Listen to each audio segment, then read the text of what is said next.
നമസ്കാരം. സ്പോൾ ലൈവിലേക്ക് എല്ലാ പ്രേക്ഷകർക്കും സ്വാഗതം. ഇന്നലെ വിഷുദിനത്തിൽ മലയാളികളെ ആകെ വേദനയിൽ ആഴ്ത്തിയ ഒന്നായിരുന്നു തൃശ്ശൂരിലെ അതിരപ്പള്ളിയിലുണ്ടായ കാട്ടാന ആക്രമണം. തൊട്ടു പിന്നാലെ ഇതാ ഇന്നും അത്തരത്തിൽ ഒരു ആക്രമണം ആവർത്തിക്കപ്പെട്ടിരിക്കുന്നു. 2 പേർ ആണ് ഈ ആക്രമണത്തിൽ മരണപ്പെട്ടത്. വനവിഭവങ്ങൾ ശേഖരിക്കാൻ വഞ്ചിക്കടവിൽ കുടിൽ കെട്ടി താമസിക്കുകയായിരുന്ന വാഴച്ചാൽ ശാസ്താംപൂവം ഊരിലെ സതീഷും അംബികയുമാണ് മരിച്ചത്. 2 ദിവസത്തിനിടെ 3 പേർക്കാണ് അതിരപ്പള്ളിയിൽ കാട്ടാന ആക്രമണത്തിൽ ജീവൻ നഷ്ടപ്പെട്ടത്. കൊല്ലപ്പെട്ടവരുടെ മൃതദേഹം വിട്ടുനൽകാതെ വലിയ പ്രതിഷേധമാണ് നാട്ടുകാർ ഉയർത്തിയത്. വന്യജീവി ആക്രമണം തടയാൻ ശാശ്വതമായ പരിഹാരം ഉണ്ടാകും എന്ന് കളക്ടർ എത്തി ഉറപ്പു നൽകണം എന്നുള്ളതായിരുന്നു ആവശ്യം. ചാലക്കുടി MP ബെന്നി ബഹനാന്റെ നേതൃത്വത്തിൽ ആയിരുന്നു പ്രതിഷേധം. നടക്കുന്നുണ്ട്. നിങ്ങൾ സർവകക്ഷി യോഗം വിളിക്കും, ആളുകൾ ഉദ്യോഗസ്ഥരും ഭരണാധികാരികളും ഒരുമിച്ച് കൂടി ചില തീരുമാനം എടുത്ത് അവർക്ക് ചില പൈസ കൊടുത്ത് അവർ ഒതുക്കുകയാണ് ചെയ്യുന്നത്. ഇത് എത്ര കാലം ഞങ്ങൾ സഹിക്കും? എത്ര കാലം ഞങ്ങൾക്ക് മുന്നോട്ട് പോകാൻ കഴിയും? അതുകൊണ്ട് എന്താണ് ഗവൺമെന്റ് ഭാഗത്ത് ഡിപ്പാർട്ട്മെന്റ് ഭാഗത്ത് എന്താണ് ചെയ്യാൻ, എങ്ങനെയാണ് ഇതിന്റെ കോമ്പൻസേഷൻ, എന്താണ് ഇനിയുള്ള നടപടികൾ ഇതിന്റെ പോസ്റ്റ്മോർട്ടം എങ്ങനെ നടത്തണം എന്നതിനെ കുറിച്ചിട്ട് ഒരു വ്യക്തത കിട്ടിക്കഴിഞ്ഞാൽ ഞങ്ങളത് സഹകരിക്കും. ഞങ്ങൾ അതിനകത്ത് നിശ്ചയിക്കില്ല. പക്ഷെ ഉദ്യോഗസ്ഥന്മാരെ ഏതാണ്ട് ഒരു മോഡിയിൽ നിന്ന് ഇറങ്ങി വന്നിരിക്കുന്നവരാണ് സഭയിൽ സമ്മതിക്കും. തൃപ്തികരമായ അയാളോട് സംസാരിക്കാൻ വേണ്ടി തയ്യാറാക്കി അയാളിവിടെ വന്നിട്ട് നടപടികൾ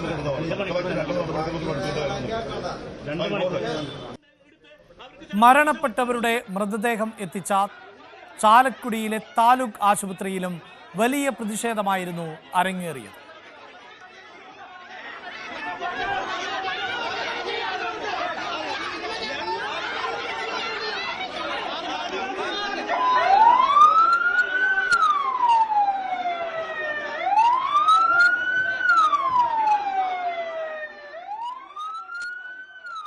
നാളെ അതിരപ്പള്ളിയിൽ ജനകീയ ഹർത്താലിന് ആഹ്വാനം നൽകിയിട്ടുണ്ട്. വിവിധ രാഷ്ട്രീയ പാർട്ടികളുടെ നേതൃത്വത്തിൽ ആണ് ഹർത്താൽ.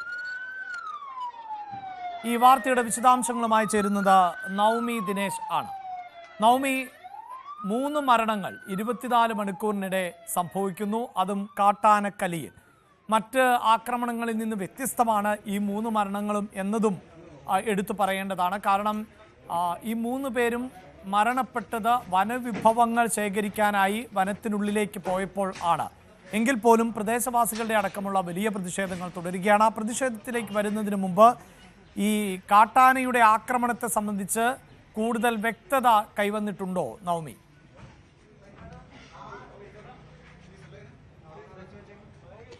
അഭിലാഷ്, ഇന്നലെ രാത്രിയോടുകൂടിയായിരുന്നു സംഭവം. ഇവർ 4 പേരാണ് വനവിഭവങ്ങൾ ശേഖരിക്കുന്നതിനു വേണ്ടി കാടിന്റെ ഉള്ളിലേക്ക് പോയത്. സതീഷ്, ഭാര്യ രമ, രവി, ഭാര്യ അംബിക, ഇവർ 4 പേരുമായിരുന്നു. അവിടെ ഒരു കുടിൽ കെട്ടി താമസിച്ചാണ് തേനടക്കമുള്ള വിഭവങ്ങൾ ശേഖരിക്കുന്നതിന് വേണ്ടി പോയത്. ആ സമയത്താണ് കാട്ടാനക്കൂട്ടം ഇവരുടെ അടുത്തേക്ക് പാഞ്ഞടുക്കുകയും ഇവർ ചിതറി ഓടുന്നു. ഈ കാട്ടാനക്കൂട്ടം ഈ വീടുൾപ്പെടെ ഇവർ കെട്ടിയ കുടിലുൾപ്പെടെ നശിപ്പിക്കുന്ന ഒരു സാഹചര്യം. ഇവർ 4 പേരും ചിതറി ഓടുന്നു. ഈ സമയത്ത് തന്നെ ഇവർ രക്ഷപ്പെടുമ്പോൾ 4 പേരും 4 ഇടങ്ങളിലേക്കാണ് ചിതറി ഓടിയത്. ഇവർ പ്രതീക്ഷിച്ചത് എല്ലാവരും ഒന്നിച്ച് തന്നെ രക്ഷപ്പെട്ട് ഇവരുടെ വീടുകളിലേക്ക് എത്തും എന്നൊരു പ്രതീക്ഷയായിരുന്നു. പക്ഷേ സതീശനെ ഇവർ തിരിഞ്ഞു നോക്കുമ്പോൾ സതീശനെ കാട്ടാന ആക്രമിക്കുന്നതായി ഇവർ കണ്ടു എന്നുകൂടി പറയുന്ന സാഹചര്യമുണ്ടായി. പിന്നീട് രാവിലെ നോക്കുമ്പോഴാണ് ഇവർക്കൊപ്പം ഉണ്ടായിരുന്ന 2 പേരെ, സതീശനും ഒപ്പം അംബിക, ഇവരെ 2 പേരെയും കാണാത്ത വിവരം മറ്റുള്ളവർ അറിയുന്നത്. പിന്നീട് നടത്തിയ തിരച്ചിലാണ് ഇവരെ 2 പേരുടെയും മൃതദേഹം കണ്ടെത്തിയത്. സതീശന്റെ മൃതദേഹം പാറപ്പുറത്തും അംബികയുടെ മൃതദേഹം പുഴയിൽ നിന്നുമാണ് കണ്ടെത്തിയത്. ഇതിൽ സതീശന്റെ ശരീരത്തിൽ കാട്ടാന ആക്രമിച്ചതിന്റെ പാടുകൾ, ചവിട്ടിയതിന്റെ അടക്കം പാടുകളുണ്ട്. അംബികയുടെ ശരീരത്തിൽ തലയിൽ മാത്രമാണ് മുറിവുള്ളത്. ഈ പാറക്കെട്ടിൽ തലയിടിച്ചാണ് അംബിക മരിച്ചതെന്നൊരു നിഗമനമാണ് ഇപ്പോൾ വ്യക്തമാകുന്നത്. പക്ഷെ അതിനി സ്ഥിരീകരിക്കേണ്ടി വരും. വനവകുപ്പ് പറയുന്നത് ഇവരെ 2 പേരും മരിച്ചത് കാട്ടാന ആക്രമണം മൂലമാണോ അതോ കാട്ടാന ഓടിച്ചതിന്റെ ഫലമായി ഓടുന്നതിനിടയിൽ കാൽവഴുതി പുഴയിലേക്ക് വീണതോ അല്ലെങ്കിൽ മറ്റേതെങ്കിലും തരത്തിലാണോ മരിച്ചതെന്നുള്ളൊരു കാര്യമാണ് വനംവകുപ്പ് ഉദ്യോഗസ്ഥർ വ്യക്തമാക്കുന്നത്. എന്തായാലും പോസ്റ്റ്മോർട്ടം റിപ്പോർട്ടിന് ശേഷം മാത്രമേ അതിലൊരു വ്യക്തത കൈവരികയുള്ളൂ. പക്ഷേ ദൃക്സാക്ഷികൾ പറയുന്നത്, അതായത് ഈ മൃതദേഹം കണ്ടവർ സതീശന്റെ ശരീരത്തിൽ ആന ചവിട്ടിയതിന്റെ പാടുകൾ ഉണ്ടെന്ന് തന്നെയാണ്. അങ്ങനെ ഇതൊരു കാട്ടാന ആക്രമണം തന്നെയാണെന്നാണ് നാട്ടുകാരും ഈ അയൽവാസികൾ ഉൾപ്പെടെയുള്ളവർ ഈ മൃതദേഹം കണ്ടവർ ഉൾപ്പെടെ വ്യക്തമാക്കുന്നത്. എന്തായാലും മൃതദേഹം ചാലക്കുടി താലൂക്ക് ആശുപത്രിയിലേക്ക് പോസ്റ്റ്മോർട്ടത്തിനായി കൊണ്ടുവന്നിരിക്കുകയാണ്. അതിനിടയിൽ തന്നെ വലിയൊരു പ്രതിഷേധം ഇവിടെ ഉണ്ടായി അഭിലാഷ്. അതായത് മൃതദേഹം എന്തായാലും കാട്ടാനയുടെ ആക്രമണം എന്ന് തന്നെയാണ് ഇപ്പോൾ നമുക്ക് മനസ്സിലാക്കാൻ സാധിക്കുന്നത്. ഒരു ഘട്ടത്തിൽ വനംവകുപ്പ് ഇതുമായി ബന്ധപ്പെട്ട ഒരു സ്ഥിരീകരണത്തിലേക്ക് പോയിരുന്നില്ല. കാരണം ഈ പോസ്റ്റ്മോർട്ടം ഉൾപ്പെടെയുള്ള നടപടിക്രമങ്ങൾക്ക് ശേഷമേ മരണകാരണം എന്ത് എന്നതിൽ വ്യക്തത കൈവരികയുള്ളൂ. വലിയ പ്രതിഷേധമാണ്. കാരണം ഒരേ പ്രദേശത്ത് തന്നെയാണ് കഴിഞ്ഞ 24 മണിക്കൂറിനിടെ മൂന്നാമത്തെ മരണം എന്നത്. അതും കാട്ടാനയുടെ ആക്രമണത്തിൽ ആണ്. ഇവർ ആദിവാസി വിഭാഗത്തിൽപ്പെട്ട ആളുകൾ ആണ്. അവർക്ക് വനവിഭവങ്ങൾ ശേഖരിക്കാനുള്ള സ്വാതന്ത്ര്യവും അധികാരവും ഒക്കെയുണ്ട്. അങ്ങനെ എത്തിയവർ ആണ് ഇവർ. അങ്ങനെയുള്ള ആളുകൾക്ക്, അതും ചെറുപ്പക്കാരായ ആളുകൾക്കാണ്, ഈ 3 പേരും ചെറുപ്പക്കാരായിരുന്നു എന്നതും എടുത്ത് പറയേണ്ട ഒന്ന് തന്നെയാണ്. വലിയ പ്രതിഷേധമാണല്ലോ ഇന്നിപ്പോൾ നടന്നത് നവമി.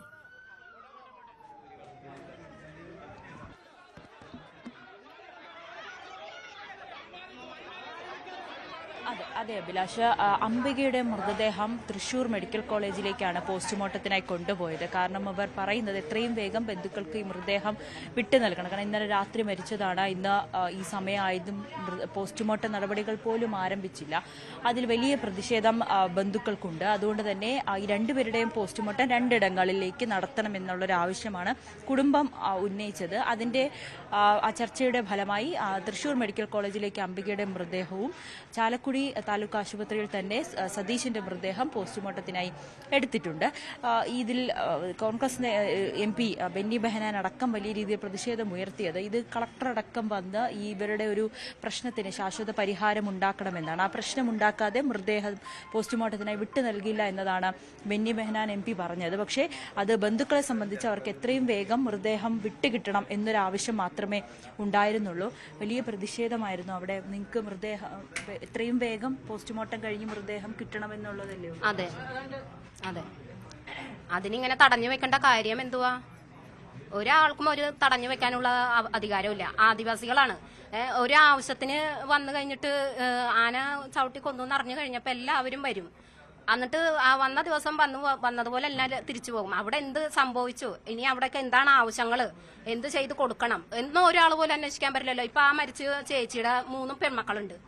അവർക്കിനി എന്തെങ്കിലും സഹായങ്ങൾ ഇവർ ചെയ്തു കൊടുക്കോ?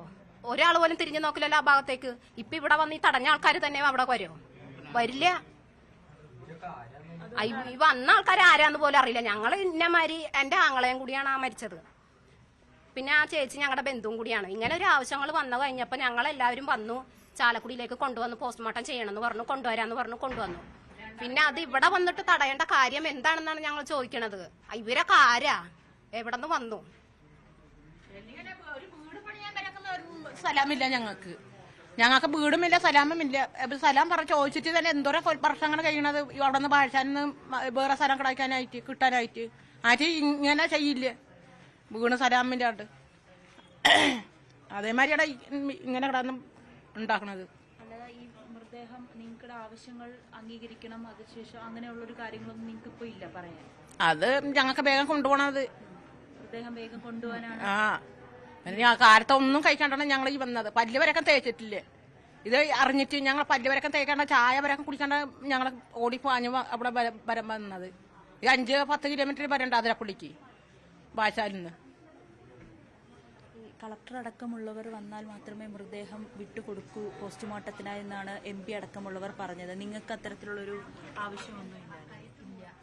അതിൻ്റെ ആവശ്യം ഉണ്ടായിരുന്നില്ല. അപ്പോൾ ഇങ്ങനെ വരുമെന്നുള്ള പ്രദേശം അറിയില്ല. ഇതിങ്ങനെ വന്നു പോയി. ആരാ ഇതിൻ്റെ മുന്നിൽ ഉണ്ടായിരുന്നു എന്നുള്ളതിന് അതറിയില്ലായിരുന്നു. അങ്ങനെ ഇനിയുള്ള നിങ്ങളുടെ സുരക്ഷ അത് ഉറപ്പാക്കിയാൽ മതി എന്നുള്ളൊരു ആവശ്യം.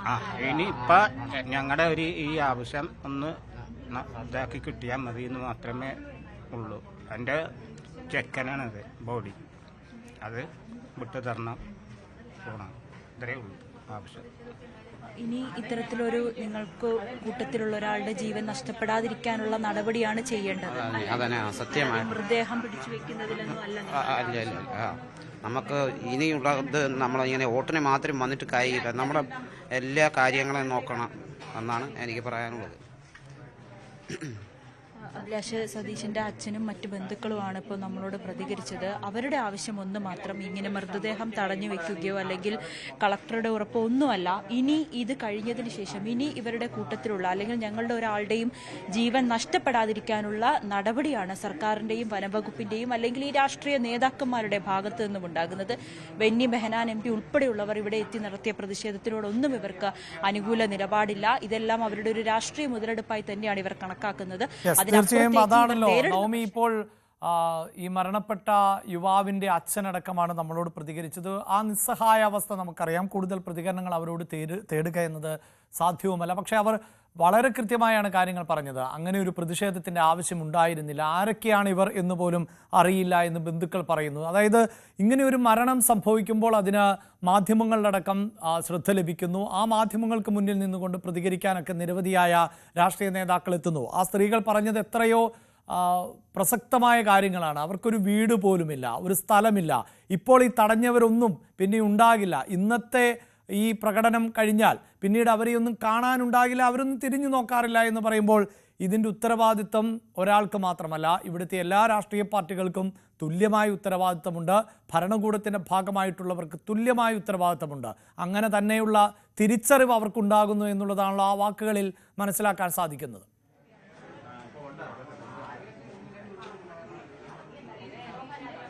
തീർച്ചയായും അഭിലാഷ്, ഒരു ദുരിതം ഇവർക്കുണ്ടാകുമ്പോൾ അതിൽ ഓടിയെത്തി ഒരു പ്രതിഷേധിക്കുക അല്ലെങ്കിൽ അത് കഴിഞ്ഞ് 2 ദിവസം കഴിഞ്ഞ് ഇവരെ മറക്കുക, അതല്ല ഇവർക്ക് വേണ്ടത്.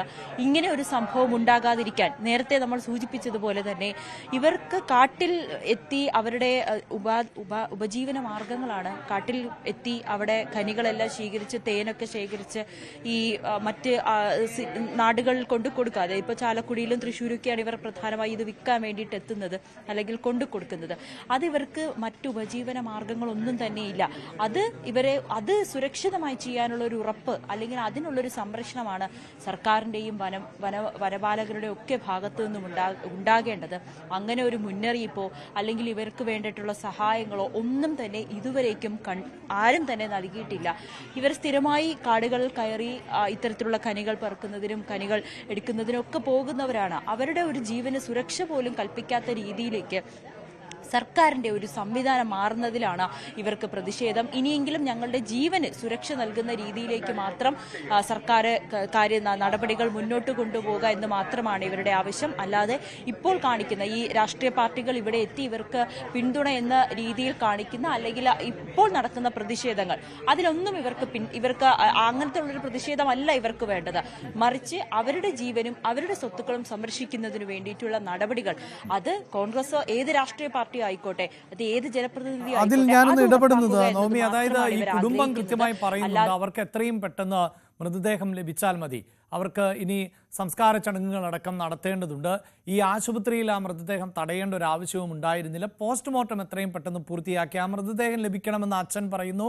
അവിടെ ഒരു സ്ത്രീ അടക്കം 3 മക്കളുണ്ട്, 3 പെൺമക്കളുണ്ട് ഈ മരണപ്പെട്ട സ്ത്രീക്ക് എന്ന് പറയുന്നു. അവർക്ക് എന്തെങ്കിലും സഹായം ലഭിക്കുമെന്നൊന്നും ഉറപ്പ് നൽകാൻ ആർക്കും കഴിയുന്നില്ലല്ലോ എന്ന ചോദ്യവും ഒക്കെ ചോദിക്കുന്നുണ്ട്. അപ്പോൾ ഏത് തരത്തിലുള്ള ഒരു പ്രതിഷേധമായിരുന്നു അവിടെ നടന്നത്, ആരാണിത് നടത്തിയത് എന്ന് അവർക്കറിയില്ല. ഏത് നിലയിലുള്ള പ്രതിഷേധമായിരുന്നു അവിടെ അരങ്ങേറിയത് നവമി?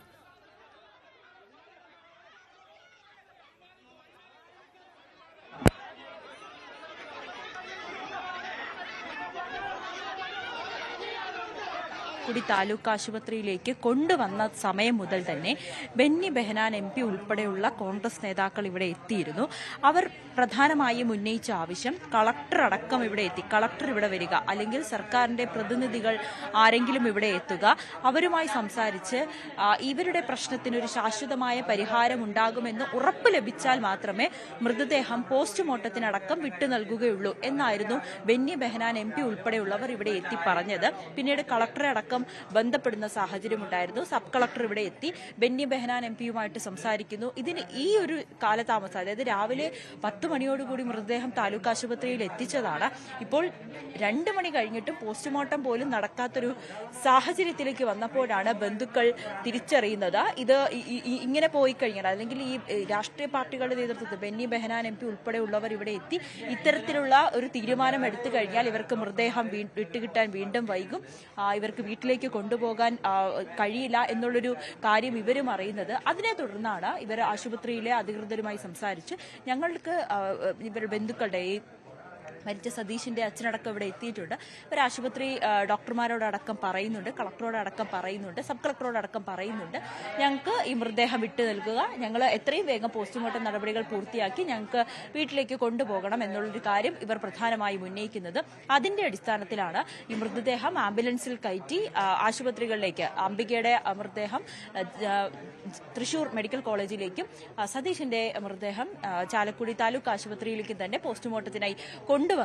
ആ സമയത്താണ് ബെന്നി ബെഹനാൻ എംപി ഉൾപ്പെടെയുള്ളവർ പ്രതിഷേധിക്കുന്നത്. അവർ പറയുന്നത് കളക്ടർ എത്തിയതിനു ശേഷം മാത്രമേ, അല്ലെങ്കിൽ ഇവരുടെ പ്രശ്നങ്ങൾക്ക് പരിഹാരമുണ്ടാകുമെന്ന് ഉറപ്പ് വന്നതിന് ശേഷം മാത്രമേ ഈ മൃതദേഹം വിട്ടു നൽകുകയുള്ളൂ എന്നായിരുന്നു ബെന്നി ബെഹനാൻ എംപി ഉൾപ്പെടെയുള്ളവർ പറഞ്ഞത്. പക്ഷേ ഈ കുടുംബത്തിന് അതിനോട് താല്പര്യമില്ല. അവർ നേരത്തെ നമ്മളോട് പറഞ്ഞതുപോലെ തന്നെ ഇപ്പോഴുള്ള പ്രകടനങ്ങൾ അല്ലെങ്കിൽ ഇപ്പോഴുള്ള പ്രതിഷേധങ്ങൾക്കല്ല ഇവർക്ക് കാര്യം, മറിച്ച് ഇവരുടെ പ്രശ്നങ്ങൾ പരിഹരിക്കുക, ഇവർ നേരിടുന്ന പ്രശ്നങ്ങൾ. ഇത് ആദ്യത്തെ സംഭവമല്ല. ഇപ്പോൾ ഇന്നലെയും ഇന്നൊക്കെ ആയിട്ട് 3 പേരുടെ മരണമാണ് ഈ കാട്ടാന ആക്രമണത്തിൽ മൂലമുണ്ടായത്. ആ ഒരു പ്രശ്നങ്ങൾ ശാശ്വതമായിട്ടൊരു പരിഹാരം ഉണ്ടാകുന്നതുവരെ ഈ ഒരു ആ രീതിയിലേക്ക് വേണം ഇവരുടെ പ്രശ്നങ്ങളെ ഈ ജനപ്രതിനിധികൾ പരിഹരിക്കാൻ. അല്ലാതെ ഇപ്പോൾ ഇവിടെ കാണിക്കുന്നത് പോലുള്ള പ്രതിഷേധങ്ങളല്ല ഞങ്ങൾക്ക് ആവശ്യമെന്ന് കൂടിയാണ് ഇവർ പറഞ്ഞു വെക്കുന്നത്. എന്തായാലും വലിയ രീതിയിലുള്ളൊരു പ്രതിഷേധം, ഈ ആംബുലൻസ് തടഞ്ഞു നിർത്തി ആംബുലൻസിന്റെ മുന്നിൽ രാഷ്ട്രീയ നേതാക്കളടക്കം കിടക്കുന്ന ഒരു സാഹചര്യത്തിലേക്ക് വന്നിരുന്നു. പക്ഷേ പോലീസ് വലിയ സുരക്ഷയോടുകൂടിയാണ് ഈ മൃതദേഹം രണ്ടും പോസ്റ്റ്മോർട്ടത്തിനായി കൊണ്ടുപോയത്. അതിനിടയിലാണ് ഈ ബന്ധുക്കൾ പറയുന്നത് രാഷ്ട്രീയ നേതാക്കൾ മുതലെടുക്കുകയാണ്, അവരുടെ ആവശ്യം കൃത്യമായി ഇവർ പരിഹരിക്കുന്നില്ല. ഒരു തിരഞ്ഞെടുപ്പ് വരുമ്പോൾ വോട്ട് ചോദിക്കാൻ മാത്രമാണ് ഇവരുടെ ഊരുകളിലേക്ക് ഈ രാഷ്ട്രീയ നേതാക്കൾ പോകുന്നത്. അതിനപ്പുറത്തേക്ക് ഇവർ നേരിടുന്ന പ്രശ്നങ്ങളോ അല്ലെങ്കിൽ ഇവരുടെ ജീവിത രീതി എങ്ങനെയാണെന്ന് പോലും ഇവരാരും നോക്കുന്നില്ല. ഇങ്ങനെ ഒരു പ്രശ്നം വന്നപ്പോൾ അതും രാഷ്ട്രീയ മുതലെടുത്ത് മാധ്യമങ്ങളിൽ വാർത്ത വരുമ്പോൾ അല്ലെങ്കിൽ ആ രീതിയിലേക്ക് പ്രതിഷേധത്തിലേക്ക് ഇവർ പോകുന്നുണ്ട്. അതിനോട് താല്പര്യമില്ല, മറിച്ച് ഞങ്ങളുടെ പ്രശ്നങ്ങൾ പരിഹരിക്കുകയാണ് ഇവർ ചെയ്യേണ്ടത്. ഇവിടെ വന്ന MP അടക്കമുള്ളവർ ആരായെന്ന് പോലും ഈ ബന്ധുക്കൾക്ക് അറിയില്ല എന്ന് നമ്മളോട് അല്പസമയം മുമ്പ് പറയുന്നൊരു സാഹചര്യമുണ്ടായി. എന്തായാലും ഈ ഒരു പ്രതിഷേധത്തിനൊടുവിലാണ് ഇപ്പോൾ ബന്ധുക്കളുടെ ആവശ്യപ്രകാരം മൃതദേഹം പോസ്റ്റ്മോർട്ടം നടപടികൾ ആരംഭിച്ചത്. ഇതിനുശേഷമായിരിക്കും ഇവരുടെ ഊരുകളിലേക്ക് മൃതദേഹം കൊണ്ടുപോകുക. എന്തായാലും VD സതീശൻ, പ്രതിപക്ഷ നേതാവ് VD സതീശൻ ഉൾപ്പെടെയുള്ളവർ അല്പസമയത്തിനുള്ളിൽ തന്നെ ഇവിടേക്ക് എത്തും എന്നാണ് നമുക്ക് അറിയാൻ സാധിക്കുന്നത്. പക്ഷേ ഈ ഇവരുടെ ബന്ധുക്കളുടെ ആവശ്യം, അവർക്ക് രാഷ്ട്രീയ പാർട്ടികളുടെ ആരുടെയും തുണ വേണ്ട. കാരണം ഒരു പ്രശ്നം വരുമ്പോൾ ഇങ്ങനെ വന്ന് തീർച്ചയായും നവമി അവിടേക്ക് കൂടുതൽ നേതാക്കൾ എത്തുന്നുണ്ട് എന്നാണ് മനസ്സിലാക്കാൻ സാധിക്കുന്നത്. നമുക്ക് അവർക്ക് എന്താണ് പറയാനുള്ളത് എന്നതുകൂടി ശ്രദ്ധിക്കാം. ഈ സംഭവത്തിൽ ചീഫ് ഫോറസ്റ്റ് കൺസർവേറ്ററോട് റിപ്പോർട്ട് തേടിയിട്ടുണ്ട് എന്നാണ് വനം മന്ത്രി AK ശശീന്ദ്രൻ ന്യൂസ് 18നോട് പ്രതികരിച്ചത്. കഴിഞ്ഞ 2 ദിവസമായി വനത്തിനകത്ത് വെച്ച് കാട്ടാനയുടെ ആക്രമണം മൂലം 3 മരണങ്ങളാണ് ഉണ്ടായത് എന്നതാണ് നമുക്ക് അറിയാൻ കഴിഞ്ഞിട്ടുള്ള ഏറ്റവും ഒടുവിലത്തെ വിവരം. ഇതിൽ ഒരാൾ കഴിഞ്ഞ 2 ദിവസം മുമ്പാണെങ്കിൽ മറ്റ് 2 പേർ ഇന്നലെ രാത്രിയോ ഇന്ന് പുലർച്ചെയാണ് അത്തരം ആക്രമണത്തിന് വിധേയമായി കൊല്ലപ്പെട്ടത്. അത് സാധാരണ നമ്മൾ ഇതുവരെ ചർച്ച ചെയ്തുകൊണ്ടിരുന്നത് വന്യജീവികൾ നാട്ടിൻ പുറത്തിറങ്ങി വന്ന് ജനവാസ മേഖലയിൽ വന്ന് ജനങ്ങളെ കൊല്ലുകയും കൃഷി നശിപ്പിക്കുന്ന സംഭവമാണെങ്കിൽ ഇതൊരു പുതിയ ദിശയിലേക്കാണ് ഇപ്പോൾ നീങ്ങി കാണുന്നത്. ഒരു തരത്തിലായാലും വന്യജീവികളെ കാടിനെ ആശ്രയിച്ചു കഴിയുന്ന ആദിവാസി കുടുംബങ്ങളുടെ നേരെയുണ്ടാകുന്ന ഇത്തരം അക്രമങ്ങളെ ലഘുവായിട്ടല്ല ഞങ്ങൾ കാണുന്നത്, ഗൗരവത്തിൽ തന്നെയാണ് കാണുന്നത്. എന്താണ് അവിടെ ഉണ്ടായിട്ടുള്ളതെന്ന് സംബന്ധിച്ച സമഗ്രമായ റിപ്പോർട്ട് തയ്യാറാക്കുന്നതിന് മുമ്പ് തന്നെ അടിയന്തര റിപ്പോർട്ട് ഇന്ന് തന്നെ നൽകണമെന്നും CCFനോട് ആവശ്യപ്പെട്ടിട്ടുണ്ട്. അത് ഗൗരവത്തിൽ കാണേണ്ട ഒരു പ്രശ്നമായിട്ട് തന്നെയാണ് വനം വകുപ്പ് നോക്കിക്കാണുന്നത്. ഈ കാട്ടാന ആക്രമണത്തിൽ 2 പേർ മരണപ്പെടുമ്പോൾ ആ മരണത്തിന്റെ യഥാർത്ഥ കാരണം എന്താണ് എന്നതിൽ കുറച്ചുകൂടി വ്യക്തത കൈവരേണ്ടതുണ്ട്. കാരണം ഈ ആക്രമണം നടന്നത് രാത്രി സമയത്താണ്. ആക്രമണത്തിൽ മറ്റ് 2 പേർ രക്ഷപ്പെട്ടിരുന്നു. അതിലൊരാളുടെ പ്രതികരണം നേരത്തെ ന്യൂസ് 18 പ്രേക്ഷകരുമായി പങ്കുവച്ചതൊക്കെയാണ്. അപ്പോഴും ഒരു വ്യക്തതക്കുറവുണ്ട്. ഇതിൽ തന്നെ ഒരു മൃതദേഹം, യുവാവിൻ്റെ മൃതദേഹം പാറപ്പുറത്ത് ആയിരുന്നു കണ്ടതെങ്കിൽ ഈ യുവതിയായ അംബികയുടെ മൃതദേഹം കണ്ടത് പുഴയിലാണ് എന്നുള്ളതാണ്. അതുകൊണ്ട് തന്നെ ഇത് കാട്ടാന ആക്രമിച്ച ശേഷം പുഴയിലേക്ക് തട്ടിയിട്ടതാണോ, ആന തന്നെ ആക്രമിച്ച് അവിടെ തള്ളി ഇട്ടതാണോ, അതെയോ ഈ കാട്ടാനകൾ എത്തുന്നത് കൊണ്ട് ഭയന്ന് രക്ഷപ്പെടാൻ ശ്രമിക്കുമ്പോൾ പുഴയിൽ വെച്ച് മരണപ്പെട്ടതാണോ?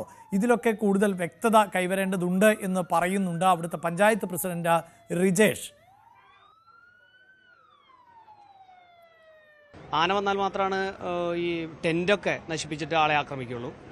വ്യക്തികൾ തമ്മിലുള്ള തർക്കം ഒക്കെ ആണെങ്കിൽ സ്വാഭാവികമായിട്ടും ടെൻ്റൊന്നും നശിപ്പിക്കില്ല. അരിയൊക്കെ വാരി വിതറിയ രീതിയിലും ടെൻ്റ് നശിപ്പിച്ചിട്ടുണ്ട്.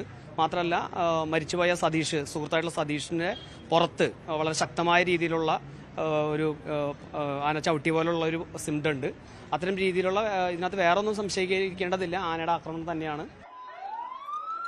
നവമി വീണ്ടും തുടരുന്നുണ്ട്. നവമി, നാളെ അവിടെ ജനകീയ ഹർത്താൽ, പ്രത്യേകിച്ച് 24 മണിക്കൂറിനിടെ 3 ജീവനുകൾ പൊലിഞ്ഞൊരു പശ്ചാത്തലത്തിൽ ജനകീയ ഹർത്താൽ നടത്തുന്നു. സ്വാഭാവികമായും അതിന് ഇടതുപക്ഷവും വലതുപക്ഷവും BJPയും ഒക്കെ നേതൃത്വം നൽകുമെന്നത് വസ്തുതയാണ്. നമുക്കറിയാമല്ലോ, ഈ കാട്ടാനകൾ നാട്ടിലേക്കിറങ്ങി അക്രമം നടത്തുമ്പോൾ അതിന് പരസ്പരം പഴിചാരുന്നൊരു സാഹചര്യം ഉണ്ടാകുന്നു. കേന്ദ്രത്തെ സംസ്ഥാന സർക്കാർ കുറ്റപ്പെടുത്തും, സംസ്ഥാന സർക്കാരിനെ ഇതര രാഷ്ട്രീയ പാർട്ടികൾ കുറ്റപ്പെടുത്തും. അങ്ങനെയൊക്കെയാണ് സാഹചര്യം. അപ്പോഴും നമുക്കുള്ള സംവിധാനങ്ങൾ പ്രയോജനപ്പെടുത്തുന്നില്ല എന്ന ആക്ഷേപം നിലനിൽക്കുകയാണ്. ഈ വനവാസികൾ അവർക്ക് വനവിഭവങ്ങൾ ശേഖരിക്കാൻ കാടിനുള്ളിലേക്ക് പോകേണ്ടതുണ്ട് എങ്കിൽ പോലും ചില അലർട്ടുകളൊക്കെ അവർക്ക് നൽകാൻ പറ്റുന്ന സംവിധാനങ്ങളുണ്ട് എന്ന് ഈ രംഗത്തുള്ളവർ തന്നെ പറയാറുണ്ട്. ഇപ്പോൾ ഈ ഭരണകൂടം ഏതെങ്കിലും തരത്തിൽ ഇവരുമായി ആശയവിനിമയം നടത്തിയിട്ടുണ്ടോ? ഇതിനേതെങ്കിലും തരത്തിലുള്ള ഒരു പരിഹാരം ആലോചിക്കുന്നു എന്ന പ്രതികരണമെങ്കിലും അവിടെ നിന്ന് ലഭിക്കുന്നുണ്ടോ?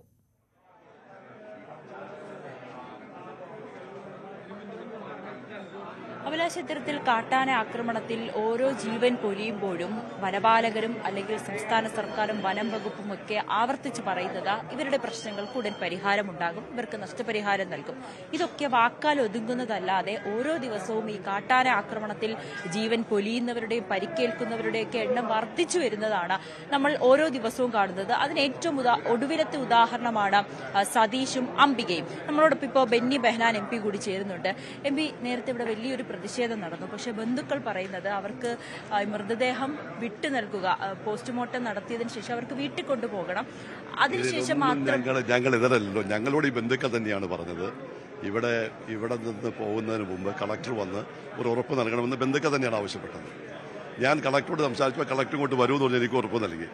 അതിനുശേഷം സബ് കളക്ടർ വിളിച്ചിട്ട് ഞാൻ പറഞ്ഞു കളക്ടർ ഇങ്ങനെ ഉറപ്പ് നൽകിയിട്ടുണ്ടെന്ന് പറഞ്ഞപ്പോൾ മൃതദേഹം കൊണ്ടുപോകുന്നതിന് മുമ്പ് അതിനെക്കുറിച്ച് ഉറപ്പ് നൽകണമെന്ന് പറഞ്ഞപ്പോൾ ആ ഉറപ്പ് നൽകിയതിന് ശേഷം മൃതദേഹം കൊണ്ടുപോകുമെന്ന് പറഞ്ഞു. ഇതിൻ്റെ വരുംവഴികളെക്കുറിച്ചോ ഇതിൻ്റെ കോൺസിക്വൻസിനെ കുറിച്ചോ ഒന്നും കൂടുതൽ മനസ്സിലാക്കാൻ കഴിയാത്ത പാവപ്പെട്ട ഇവരുടെ സ്വന്തക്കാരെ തെറ്റിദ്ധരിപ്പിച്ച് ഒരു നാടകം കളിക്കുന്ന പോലെ ഇത് കളിച്ച ഉദ്യോഗസ്ഥന്മാരാണല്ലോ ഇതിനകത്ത് ഏറ്റവും വലിയ വീഴ്ച വരുത്തിയിരിക്കുന്നത്. അങ്ങനെയാണോ ഈ കാര്യം കൈകാര്യം ചെയ്യുന്നത്? സബ് കളക്ടറും DYSP ഈ ഉദ്യോഗസ്ഥന്മാർക്ക് എന്താ അതിൻ്റെ താല്പര്യം? ഇവരാരെയാണ് ഇത് പേടിക്കുന്നത്? ഇവരെന്തിനാ എങ്ങനെ കാണിക്കുന്നത്? ഇതിൻ്റെ പറഞ്ഞാൽ ഒരു വ്യക്തിയായാൽ വ്യക്തിക്ക് ഏറ്റവും വലിയ വേണ്ടത് അദ്ദേഹത്തിന്റെ ഓണസ്റ്റ് വേണ്ടത്, ഒരു ഓണസ്റ്റിയല്ലേ കാണിക്കേണ്ടത്. ഞാൻ നിങ്ങളുടെ സാന്നിധ്യത്തിൽ കളക്ടറോട് സംസാരിച്ചപ്പോൾ ഞാൻ കളക്ടറെ ഇവരുടെ കൂടെ പോകുന്ന, ഞാൻ ഇതിൻ്റെ കൂടെ അതിരപ്പള്ളിയിൽ നിന്ന് പോരുന്നതാണ്. ഞാൻ ഓൺ ദ വേ ഞാൻ കളക്ടറെ വിളിച്ചു, അയാൾ പറഞ്ഞു ഇങ്ങോട്ട് വരുമെന്ന് പറഞ്ഞു. ഇവിടെ വന്നതിന് ശേഷം ഞാൻ 2 പ്രാവശ്യം ബന്ധപ്പെട്ടു, 2 പ്രാവശ്യം പറഞ്ഞു അദ്ദേഹം ഇങ്ങോട്ട് വരുമെന്ന് പറഞ്ഞു. അയാൾ ആ കൂടി പറഞ്ഞത് ഒരു ബോഡി ഇവിടെ പോസ്റ്റ്മോർട്ടം ചിലപ്പോൾ അവിടെ നടത്തേണ്ടി വരുന്നത്. ഞാൻ ശരി, കളക്ടർ ഇവിടെ വന്ന് അത് ഇവിടുത്തെ ആളുകളോട് പറയുക എന്തുകൊണ്ടാണ് അങ്ങനെ പോകണം. അയാൾ വരാമെന്ന് പറഞ്ഞു. അതിനുശേഷം കളക്ടറെ കാണുന്നില്ല, സബ് കളക്ടർ വന്നു. സബ് കളക്ടർ ഞങ്ങളെ കാണാതെ പോയി ബന്ധുക്കളുമായിട്ട് സംസാരിക്കുന്നു, ചില തീരുമാനം എടുക്കുന്നു.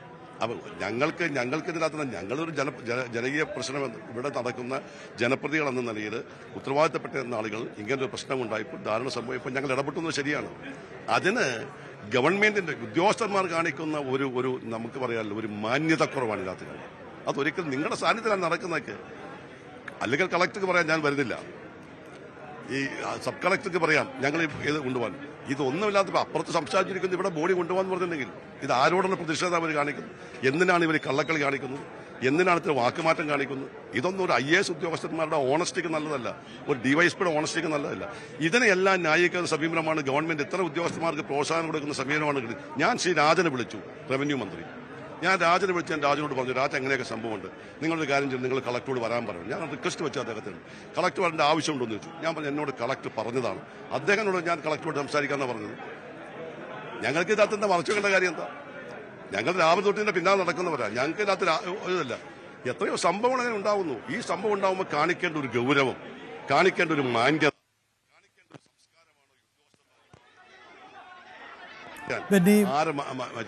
ആരെ തോൽപ്പിക്കാൻ അവരിങ്ങനെ കാണിക്കുന്നത്? ഇവിടെ നിന്ന് ഇപ്പൊ ഡെഡ് ബോഡി കൊണ്ടുപോയി ഞങ്ങളാരും പരാജയപ്പെട്ടില്ല. അവരുടെ ബന്ധുക്കാരാണ് ഞങ്ങളുടെ ആവശ്യം ആദ്യം പറഞ്ഞത് ഇവിടെ നിന്ന് കൊണ്ടുപോകേണ്ട കാര്യമില്ല എന്നുള്ളത്. പിന്നെ നമുക്കറിയാമല്ലോ അവരുടെ ഒരു മാനസികാവസ്ഥ നമുക്കറിയാം. അവർക്ക് ഇതിന്റെ കോൺസിക്വൻസിനെ കുറിച്ചോ അവർക്ക് ഇതിനെക്കുറിച്ചോ ഒന്നും അവരിൽ നിന്ന് അപ്പൊ ചില ഉദ്യോഗസ്ഥന്മാരൊന്നും അവർ ചിലപ്പോൾ അവർ ബ്രെയിൻ വാഷ് ചെയ്ത് കാണും. അങ്ങനെയാണ് ഒരു കാര്യം ഡീൽ ചെയ്യേണ്ടത്. ഈസ് ഇറ്റ് എ പ്രോപ്പർ വേ? ഇതാണ് ഒരു സംസ്കാര ഉദ്യോഗസ്ഥന്മാർക്ക് ഉണ്ടാവേണ്ടത്. അതിനുള്ള പ്രതിഷേധം ഞങ്ങൾക്കുണ്ട്. ഞങ്ങൾ ഇതിന്റെ കഴിഞ്ഞ കുറെ നാളുകളായി ഞങ്ങൾ ഏറ്റെടുത്തിരുന്ന വിഷയമാണ്. ഈ വന്യമൃഗ ആക്രമണത്തിനെതിരെ ഏറ്റവും ശക്തമായി ഫോർ ഫ്രണ്ടിൽ നിൽക്കുന്നത് പ്രതിപക്ഷ നേതാക്കന്മാരും ഞങ്ങളുമൊക്കെയാണ്. പ്രതിപക്ഷ നേതാവ് വരും, ഈ കാര്യം ഞങ്ങൾ ഗൗരവമായിട്ട് എടുക്കും. ഞങ്ങൾക്ക് പറയാനും ഞങ്ങൾ പറയും. അല്ലാണ്ട് ഇവിടെ ഇരിക്കുന്ന ഏതെങ്കിലും ഉദ്യോഗസ്ഥരെ ബാധ്യപ്പെടുത്തേണ്ട കാര്യമൊന്നുമില്ല. അവർ കാണിച്ച് അവരുടെ സംസ്കാരം കാണിക്കുന്നു. ആ സംസ്കാരത്തിൽ ഞങ്ങൾക്ക് പൊരുത്തപ്പെടാൻ ഒരിക്കലും സാധിക്കില്ല. ബന്ധുക്കളടക്കം MP ഉൾപ്പെടെയുള്ളവർക്കെതിരെ എനിക്കെതിരെ സംസാരിച്ചത് അവരുടെ ബോഡി കൊണ്ടുപോകണമെന്ന് പറഞ്ഞു. അവരുടെ ബോഡി ആ ബന്ധുക്കൾ തന്നെയാണല്ലോ ഇതിന്റെ വണ്ടിയുടെ മുന്നിൽ കയറി കിടന്നത്. ആദിവാസി സമൂഹത്തിൽപ്പെട്ട ആൾ തന്നെയാണോ വന്ന് കിടന്നത്? എന്തിനാണ് ഈ പാവപ്പെട്ട ആദിവാസികൾ രണ്ട് തട്ടിലാക്കിയത്, രണ്ട് ചേരിയിലാക്കിയത്? എന്തിനാ? ഇങ്ങനെയാണ് ഒരു മൃതദേഹം വെച്ച് കൈകാര്യം ചെയ്യേണ്ടത്. ഈ പറയുന്ന ആദിവാസികൾ തന്നെയാണല്ലോ വണ്ടിയുടെ മുന്നിൽ കയറി കിടന്നത്. ഞങ്ങൾ ആരോടും പ്രേരിപ്പിച്ചിട്ടില്ല, ഞങ്ങൾ അവിടെ സംസാരിക്കുകയായിരുന്നു. അപ്പോൾ ഒരു കാര്യം വരുമ്പോൾ അതിൻ്റെ അകത്ത് ഗൗരവം കാണിക്കേണ്ടതിന് പകരം, അതിൻ്റെ അകത്ത് കോമൺ സെൻസ് ഉപയോഗിക്കേണ്ടതിന് പകരം ഇങ്ങനെ പരസ്പരം ഒരു ഇതിന്റെ ഭവിഷ്യത്തുകളെക്കുറിച്ച് അറിയാത്ത ആളുകൾ ഡിവൈഡ് ചെയ്ത് അവർക്ക് പ്രേരണ കൊടുത്ത് കൊണ്ടുപോകുന്ന ഒന്നാണ് ഇവരുടെയൊക്കെ. ഇങ്ങനെയാണ് ഇത്തരം വിഷയങ്ങൾ കൈകാര്യം ചെയ്യേണ്ടത്. അതിനാണ് ഗവൺമെന്റ് കൂട്ടുനിൽക്കുന്നത്, അതിനാണ് ഉദ്യോഗസ്ഥന്മാർ കൂട്ടുനിൽക്കുന്നത്. അത് ഞങ്ങൾ ചോദിക്കേണ്ട സ്ഥലത്ത് ഇനിയും ചോദിക്കും. ഞങ്ങളതുകൊണ്ട് ഈ വിഷയം അവസാനിപ്പിച്ചിട്ടില്ല. ഓക്കെ. അഭിലാഷ് ബെന്നി ബെഹനാൻ MP ആണ് ഇപ്പോൾ സംസാരിച്ചത്. അദ്ദേഹം പറയുന്നത് ചില ഉദ്യോഗസ്ഥർ, സബ് കളക്ടറും DYSP ഉൾപ്പെടെയുള്ളവർ ഇടപെട്ട് ബന്ധുക്കളെ തെറ്റിദ്ധരിപ്പിച്ചതിന് ശേഷമാണ് ഈ മൃതദേഹം ഇവിടെ നിന്ന് കൊണ്ടുപോകാൻ ഉള്ള തീരുമാനമെടുത്തത്.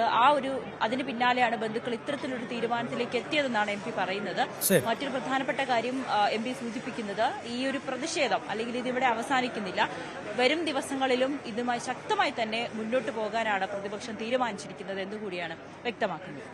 എന്തായാലും രണ്ടുപേരുടെ ജീവൻ ആണ് വീണ്ടും പൊലിഞ്ഞത്. ഇന്നലെ ആയിരുന്നു മറ്റൊരു യുവാവ് മരണപ്പെട്ടത് എങ്കിൽ ഇന്നും അതേ പ്രദേശത്ത് തന്നെയാണ് ഈ കാട്ടാനക്കലിയിൽ 2 ജീവനുകൾ പൊലിഞ്ഞത്. അതുമായി ബന്ധപ്പെട്ട് വലിയ പ്രതിഷേധങ്ങൾ ഉണ്ടായി. എന്നാൽ മരണപ്പെട്ടവരുടെ ബന്ധുക്കൾ അത്തരം പ്രതിഷേധങ്ങളോട് യോജിപ്പില്ല എന്നാണ് പറയുന്നത്. കാരണം അവർക്ക് ഇനി മൃതദേഹം എത്രയും പെട്ടെന്ന് വിട്ടുകിട്ടിയാൽ മതി, അവർക്ക് സംസ്കാര ചടങ്ങുകളിലേക്കടക്കം കടക്കേണ്ടതുണ്ട് എന്ന് പറയുന്നു. മാത്രവുമല്ല, ഈ ആദിവാസി വിഷയത്തിൽ ഇടപെടുന്നവർക്കൊന്നും ഒരാത്മാർത്ഥതയുമില്ല എന്നുകൂടി അവർ പറഞ്ഞു വയ്ക്കുന്നുണ്ട്. അത് രാഷ്ട്രീയ ഭേദമന്യേ അവർ നിലപാട് പറയുകയാണ്. കാരണം ആരും തിരിഞ്ഞു നോക്കാറില്ല തങ്ങളെ എന്നാണ് അവർ പറയുന്നത്. അതുകൊണ്ട് തന്നെ ഇപ്പോൾ പ്രതിഷേധമുയർത്തിയിട്ട് എന്ത് കാര്യം? ഇത് 1-2 ദിവസം കൊണ്ട് അവസാനിക്കും. അതിനുശേഷം പിന്നീടും തങ്ങളുടെ അവസ്ഥയിൽ മാറ്റമൊന്നും ഉണ്ടാകില്ല എന്നാണ് അവർ പറയുന്നത്. അതുകൊണ്ട് തന്നെ ഇപ്പോൾ പ്രതിഷേധങ്ങളൊക്കെ ശമിക്കപ്പെട്ടിട്ടുണ്ട്. ഇനി 2 മൃതദേഹങ്ങളുടെയും പോസ്റ്റ്മോർട്ടം നടപടികൾ എത്രയും പെട്ടെന്ന് പൂർത്തിയാക്കി മൃതദേഹം ബന്ധുക്കൾക്ക് വിട്ടുകൊടുക്കുക എന്നുള്ളതാണ്. അതേസമയം 3 ജീവനുകൾ 24 മണിക്കൂറിനിടെയാണ് ഈ 3 മരണവാർത്തകൾ പ്രേക്ഷകരിലേക്ക് എത്തിക്കേണ്ടി വന്നത്. അതുകൊണ്ട് തന്നെ അവിടെയുള്ള പ്രദേശവാസികൾക്കൊക്കെ വലിയ രോഷമുണ്ട്. കാട്ടാനയുടെ സാന്നിധ്യമൊക്കെ നേരത്തെ തന്നെ അറിയിക്കുവാനുള്ളൊരു സംവിധാനങ്ങളില്ലാത്തതിലുള്ള പ്രതിഷേധമുണ്ട്. നാളെ ജനകീയ ഹർത്താൽ നടത്തുന്നുണ്ട്. വിവിധ രാഷ്ട്രീയ പാർട്ടികളുടെ നേതൃത്വത്തിൽ ആണ് ഹർത്താലിന് ആഹ്വാനം ചെയ്തിട്ടുള്ളത്.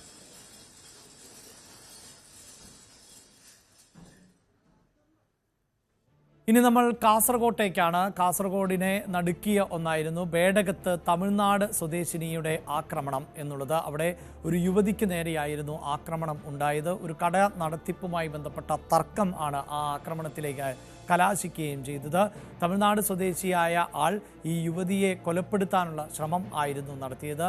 പലചരക്ക് കട നടത്തുന്ന മുന്നാട്ടുപേരിയിലെ രമിതയ്ക്ക് നേരെയാണ് ആക്രമണമുണ്ടായത്. കഴിഞ്ഞ ഒരാഴ്ചയായി പൊള്ളലേറ്റ് രമിത ചികിത്സയിലായിരുന്നു. പക്ഷേ രമിതയുടെ ജീവൻ രക്ഷിക്കാൻ സാധിച്ചില്ല.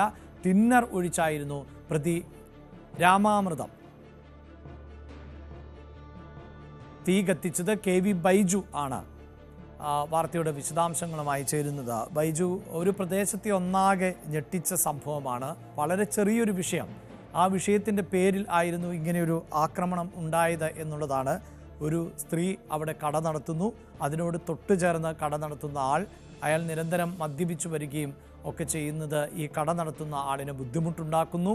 അത് കടയുടെ ഉടമയെ, ബിൽഡറിനെ അറിയിക്കുന്നു. ഇതേ തുടർന്നുണ്ടാകുന്ന തർക്കം അത് കലാശിച്ചതൊരു കൊലപാതകത്തിൽ തന്നെയായി മാറി എന്നുള്ളതാണ് ഏറെ ദുഃഖകരം. അതും നേരത്തെ നമ്മൾ കാട്ടാനക്കലിയിൽ പൊലിഞ്ഞ ജീവനുകൾ പോലെ തന്നെ അധികം പ്രായമൊന്നുമില്ലാത്ത ഒരു സ്ത്രീയാണ് അവിടെ രമിത മരണപ്പെടുന്ന സാഹചര്യം ഉണ്ടാകുന്നു. ഒരാഴ്ചയായി രമിത ചികിത്സയിലായിരുന്നു. ഈ പൊള്ളലേറ്റപ്പോൾ തന്നെ 60% പൊള്ളൽ ഉണ്ടായിരുന്നു. അതുകൊണ്ട് ജീവൻ തിരികെ പിടിക്കുക എന്നതേറെ ശ്രമകരമായിരുന്നു. മറ്റ് ആശുപത്രികളിൽ വിദഗ്ധ ചികിത്സയ്ക്ക് എത്തിച്ചുവെങ്കിൽ പോലും ജീവൻ രക്ഷിക്കാൻ പറ്റാത്ത സാഹചര്യമാണ് ഉണ്ടായത്. ഇപ്പോൾ ഈ പ്രേക്ഷകർ ദൃശ്യങ്ങളിൽ കാണുന്ന ദൃശ്യങ്ങൾ, ഇവിടെ വെച്ചാണ് ഈ ആക്രമണം ഉണ്ടായത്. അവിടെ ഈ പ്രതിയായിട്ടുള്ള ആൾ ഫർണിച്ചർ കടയാണ് നടത്തിയിരുന്നത്. തൊട്ടടുത്ത് കടയാണ് മരണപ്പെട്ട രമിത നടത്തിയിരുന്നത്. ഇങ്ങനെ ചെറിയൊരു തർക്കം അതാണ് ഈ കൊലയിലേക്ക് നയിച്ചത് എന്നതാണ് ഏറ്റവും ദുഃഖകരം.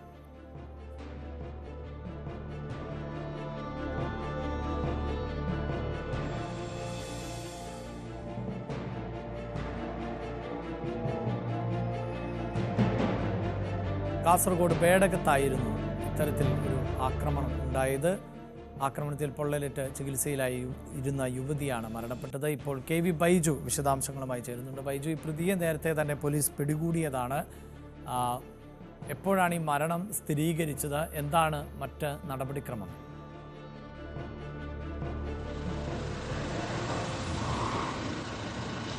അഭിലാഷ്, ഇന്ന് പുലർച്ചെയാണ് ഈ രമിത മരണത്തിന് കീഴടങ്ങിയത്. അതായത് കഴിഞ്ഞ ചൊവ്വാഴ്ച ഉച്ചയ്ക്ക് 2 മണിക്കാണ് രമിത തന്റെ പലചരക്ക് കടയിൽ ഇരിക്കുമ്പോൾ ഈ രാമാമൃതം ഒരു കുപ്പിയിൽ ടിന്നറുമായി എത്തി ഇത്തരത്തിൽ ദേഹത്തെ കൊഴുക്കുകയും തീ കത്തിക്കുന്ന സാഹചര്യം ഉണ്ടായത്. ഏതായാലും 60% പൊള്ളൽ ഇവർക്ക് ഏറ്റിരുന്നു.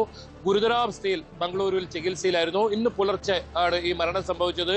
ഈ പ്രധാനമായും ഈ രാമാമൃതം ഇവരുടെ കടയുടെ തൊട്ട് സമീപത്തായി ഫർണിച്ചർ കട നടത്തുന്ന ഒരാളായിരുന്നു. ഇയാൾ മദ്യപിച്ച് പതിവായി ശല്യമുണ്ടാക്കുകയും പിന്നീട് രമിത അത് കെട്ടിട ഉടമയോട് അറിയിക്കുകയും കെട്ടിട ഉടമ അതിനുശേഷം രാമാമൃതത്തെ അവിടെ നിന്നും ഇറക്കിവിടുന്ന ഒരു സാഹചര്യമാണ് ഉണ്ടായത്. ആ ഒരു വിരോധത്തിലാണ് ഇത്തരത്തിലുള്ള ഒരു ഹീന കൃത്യം ഇയാൾ ചെയ്തത്. ഈ രമിത പലചരക്ക് കടയിൽ ഇരിക്കുന്ന സമയത്ത് ഈ കുപ്പിയിൽ, ഞാൻ നേരത്തെ പറഞ്ഞതുപോലെ തന്നെ ചെറിയ കുപ്പിയിൽ ടിന്നർ കൊണ്ടുവരികയും അത് രമിതയുടെ ദേഹത്തേക്ക് ഒഴിക്കുകയും പിന്നീട് തീ കത്തിക്കുകയുമായിരുന്നു. എന്തായാലും വലിയ തോതിലുള്ള ഒരു പൊള്ളലാണ് ഇവർക്ക് ഏറ്റിരുന്നത്. മാത്രമല്ല, ഈ രമിതയുടെ ചികിത്സക്കായി നിർധനരായ ഒരു കുടുംബമായിരുന്നു രമിതയുടേത്. അവരുടെ ചികിത്സക്കായി പണമൊക്കെ സ്വരൂപിച്ച് നാട്ടുകാരൊക്കെ അത്തരത്തിൽ കാര്യങ്ങളൊക്കെ മുന്നോട്ട് പോകുന്നതിനിടയിലാണ് അവരുടെ മരണം ഇന്ന് രാവിലെ സംഭവിച്ചത്. ഏതായാലും പരിയാരം മെഡിക്കൽ കോളേജ് ആശുപത്രിയിലേക്ക് ഇവരുടെ മൃതദേഹം കൊണ്ടുപോയിട്ടുണ്ട്. വിദഗ്ധ പോസ്റ്റ്മോർട്ടം നടത്തുന്നുണ്ട്. ഈ രാമാമൃതം അപ്പോൾ തന്നെ കസ്റ്റഡിയിലായിരുന്നു. ഇയാൾക്കെതിരെ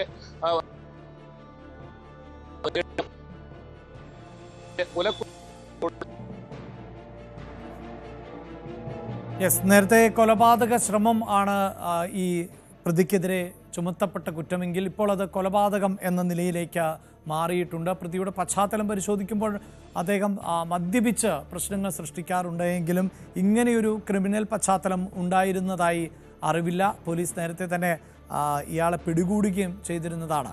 ബൈജു തുടരുന്നുണ്ട്. ബൈജു, ഇയാളിങ്ങനെ മദ്യപിച്ച് പ്രശ്നമുണ്ടാക്കുന്നു എന്നതിനപ്പുറത്ത് ഈ കൊലപാതകത്തിലേക്ക് കടക്കുമെന്നൊന്നും ആരും പ്രതീക്ഷിച്ചിട്ടുണ്ടാകില്ല, അല്ലേ?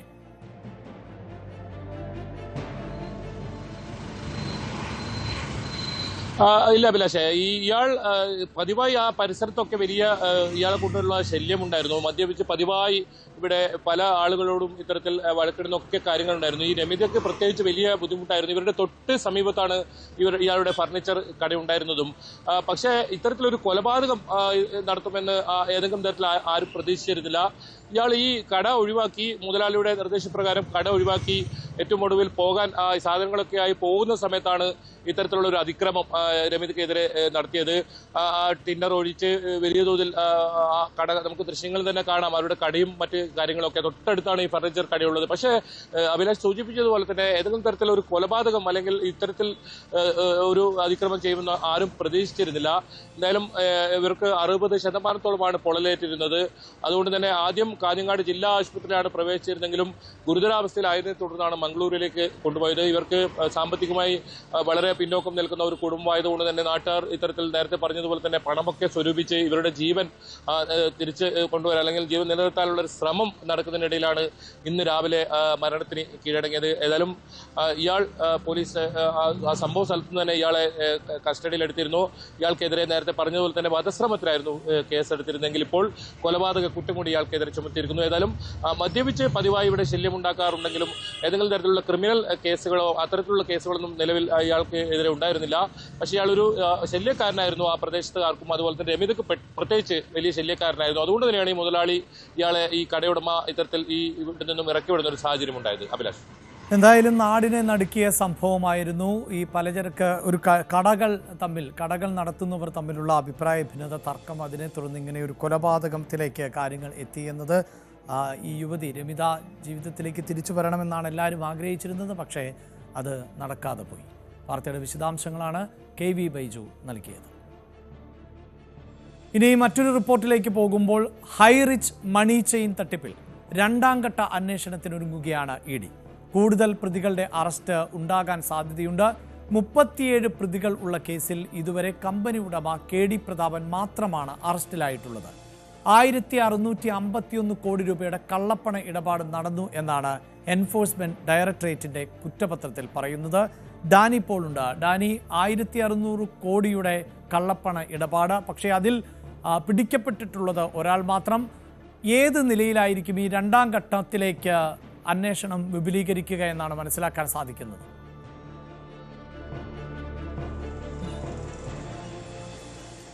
അഭിലാഷ്, ഇതിൽ 1ാം ഘട്ട കുറ്റപത്രം സമർപ്പിച്ച നാളുകൾ കഴിഞ്ഞിരിക്കുന്നു. പിന്നീട് വലിയൊരു രീതിയിലുള്ള ഒരു അന്വേഷണത്തിലേക്ക് പോകുന്നില്ല എന്നൊരു വിമർശനവും ശക്തമാണ്. ആദ്യഘട്ട കുറ്റപത്രത്തിൽ 37 പ്രതികളുണ്ടായിരുന്നു. അതിൽ കമ്പനി ഉടമ KD പ്രതാപന്റെ അറസ്റ്റ് മാത്രമാണ് രേഖപ്പെടുത്തിയിട്ടുള്ളത്. അദ്ദേഹത്തിന്റെ ഭാര്യ ശ്രീനി പ്രതാപൻ ഉൾപ്പെടെ മറ്റ് 36ഓളം പ്രതികളുണ്ട്. ഇവരെ ചോദ്യം ചെയ്തെങ്കിൽ പിന്നീട് അറസ്റ്റോ മറ്റ് നടപടികളിലേക്കോ ഒന്നും തന്നെ പോയിട്ടുമില്ല. അപ്പോൾ ഈ കേസുമായി ബന്ധപ്പെട്ടുകൊണ്ട് ഇപ്പോൾ EDയുടെ ഒരു കണ്ടെത്തൽ എന്ന് പറയുന്നത് ഈ പ്രതികളിൽ പലരും തന്നെ ഉൾപ്പെട്ടിട്ട് മറ്റൊരു കമ്പനിക്ക് രൂപം നൽകാനുള്ള ശ്രമങ്ങൾ തുടങ്ങിയതായിട്ട് ED കണ്ടെത്തിയിട്ടുണ്ട്. അതിൽ പ്രധാനമെന്ന് പറയുന്നത് ഇവർ നിരവധിയായ വസ്തുവകകൾ, സ്വത്തുക്കളെല്ലാം തന്നെ മരവിപ്പിച്ചിരുന്നു. ആകെ 277 കോടി രൂപയുടെ സ്വത്തുക്കൾ മരവിപ്പിച്ചതായി പറയുന്നുണ്ട്. അതോടൊപ്പം തന്നെ പിന്നീട് അങ്ങോട്ട് സാമ്പത്തികമായിട്ട് അവർക്ക് മുന്നോട്ട് നീങ്ങാൻ കഴിയാത്ത രീതിയിൽ അടക്കം EDയുടെ അന്വേഷണം ചെന്ന് നിൽക്കുകയും ചെയ്തു. അപ്പോഴാണ് മറ്റൊരു കമ്പനി എന്നൊരാശയത്തിലേക്ക് പോവുകയും അതിന് ചില നീക്കങ്ങൾ നടത്തുന്നതായിട്ടും ED ശ്രദ്ധിക്കുന്നത്. അതുകൊണ്ടാണ് ഇപ്പോൾ 2ാം ഘട്ടം എന്ന് പറയുന്ന രീതിയിലേക്ക് ED അന്വേഷണം കൊണ്ടു ചെല്ലുന്നത്. ഇതിൽ ആദ്യഘട്ടത്തിൽ സമർപ്പിച്ച കുറ്റപത്രത്തിലെ പ്രതികളിൽ ബാക്കിയുള്ളവരെ ഉടൻ തന്നെ ചോദ്യം ചെയ്യാനാണ് ED ലക്ഷ്യമിടുന്നത്. വൈകാതെ അവരൊരു അറസ്റ്റ് അടക്കമുള്ള നടപടികളിലേക്ക് നീങ്ങുമെന്ന് തന്നെയാണ് ലഭിക്കുന്ന സൂചന. 1000 കോടി രൂപ ഇവർ വിദേശത്തേക്ക് കടത്തിയിട്ടുണ്ട് എന്നതാണ്. അത് പല വഴികളിലൂടെ ക്രിപ്റ്റോ കറൻസിയുടെ സാധ്യതകൾ അടക്കം ഉപയോഗപ്പെടുത്തിയെന്ന നിഗമനം EDക്കുണ്ട്. അപ്പോൾ ഈ പല രീതിയിൽ തന്നെ ഇങ്ങനെ വിദേശത്തേക്ക് പണം കടത്തിയതായിട്ടും എല്ലാം തന്നെ EDയുടെ അന്വേഷണത്തിൽ കണ്ടെത്തിയിരുന്നു.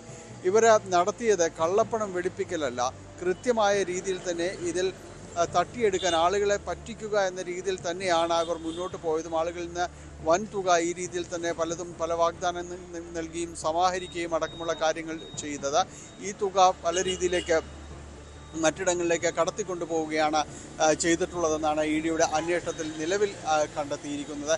എന്തായാലും തുടരന്വേഷണത്തിലേക്ക് ED കടക്കുകയാണ്. അതിൻ്റെ ഭാഗമായിട്ടാണ് ഇനിയുള്ള ചോദ്യം ചെയ്യലടക്കമുള്ള കാര്യങ്ങൾ നീങ്ങുന്നത്. മറ്റു പ്രതികളെ ഇതിൽ കമ്പനി ഉടമയുടെ ഭാര്യ ഉൾപ്പെടുന്ന പ്രതികളെ എല്ലാവരെയും തന്നെ വീണ്ടും ചോദ്യം ചെയ്യാനാണ് നീക്കം നടക്കുന്നത്.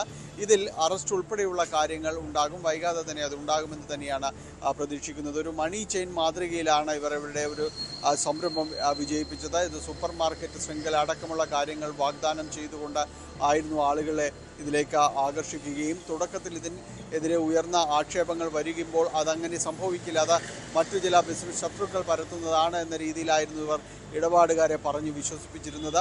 ഇതിലൂടെ സമാഹരിച്ച പണം പല മേഖലയിലേക്ക് OTT പ്ലാറ്റ്ഫോം അടക്കമുള്ള കാര്യങ്ങളിലേക്ക് കൊണ്ടുപോവുകയും അത് കാണിച്ചുകൊണ്ട് മറ്റു പലരിൽ നിന്ന് പണം സ്വീകരിക്കുകയും എല്ലാം തന്നെ ചെയ്തിരുന്നു. അങ്ങനെ വളരെ ആസൂത്രിതമായ ഒരു തട്ടിപ്പാണ് ഹൈറിച്ച് നടത്തിയിരുന്നത്.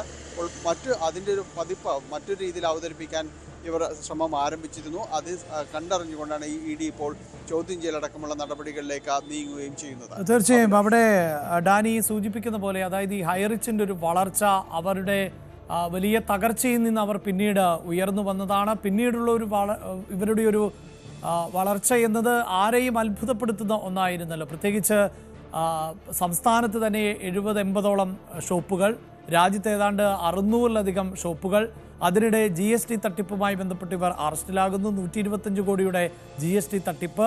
അതിൽ ജാമ്യത്തിലിറങ്ങിയതിന് ശേഷവും ഇവർ തട്ടിപ്പ് തുടർന്നു എന്നുള്ളതാണല്ലോ. ഈ GST മാത്രമായിരുന്നു പ്രശ്നമെന്നാണ് എല്ലാവരും ഒരു ഘട്ടത്തിൽ പ്രതീക്ഷിച്ചത്. എങ്കിൽ അങ്ങനെയല്ല, ഇത് വലിയ തട്ടിപ്പ്, ഈ 1600 കോടിയുടെ തട്ടിപ്പ് എന്നത് അത്രമേൽ വലുതാണ് എന്ന് കണ്ടെത്തുമ്പോൾ ED മാത്രമാണോ ഇപ്പോൾ പ്രധാനമായും ഇതിൽ കേന്ദ്രീകരിച്ചിട്ടുള്ളത്?